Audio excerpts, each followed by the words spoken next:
ეს კაცი არის მუსლიმანი, მე ვარ ქრისტიანი, მაგრამ კირშის და ხინშიც ვარ ერთად.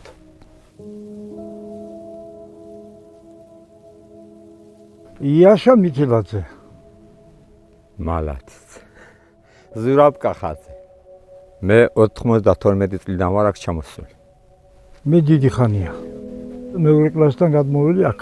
აქ ცხოვრობენ ქართველები, სომხები, ფრანგები. ჩემი ბიჭი მუსლიმანზე დაინიშნა, მუსლიმანი ბიჭი ქრისტიანზე დაინიშნა და გახდა ურთიერთობა ტკბილი.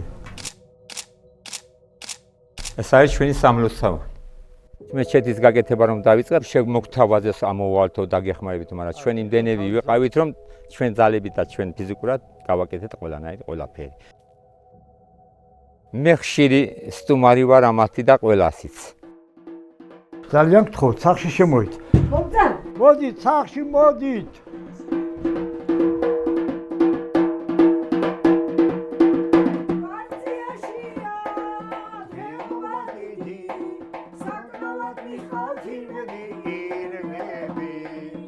თვითონაც ბაირამი რო აქვს რაღაცა, რა ქვია, იმას ხორცს რო კლავს. ყურბან ბაირამი. იმდენი ხორცი მომიგროდა, ალბათ ეს 7-8 ოჯახმა მომიტანა ხორცი. ამათ იმდენი ხორცი არ შეხვდათ, რამდენიც მე.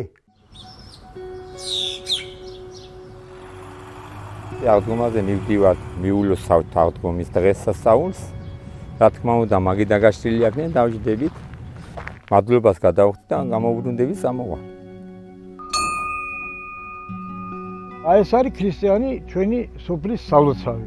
ეს ვცხოვრობთ ჩვენ ამ სოფელში ქრისტიანები და მუსლიმანები. ღმერთი ერთია, მაგრამ ლოცვა განსხვავებულია. ყველა ერთ ღმერთს ვემსახურებით. დავდიოდით ადრე ღამეში ახალგაზრდობა ვიყავით, არ გვეზარებოდა მუსიკა რამეზათი ესენი, ცევკობდით, მღეროდით, ვათენებით ღამეებს. ამათ ყავდნენ ტექნიკა ყველაფერი რომ მიწაზე ემუშავნის რამე და წაყვებოდნენ და გვიკეთებდნენ საქმეს. ნეტა ამ სოფლის არის როგორც ცხოვრობთ ჩვენ, ერთმანეთთან შეხმატკბილებული. ისე ნეტა თელ საქართველოშიც ეგრე იყოს ყველა სოფლებში და რაიონებში.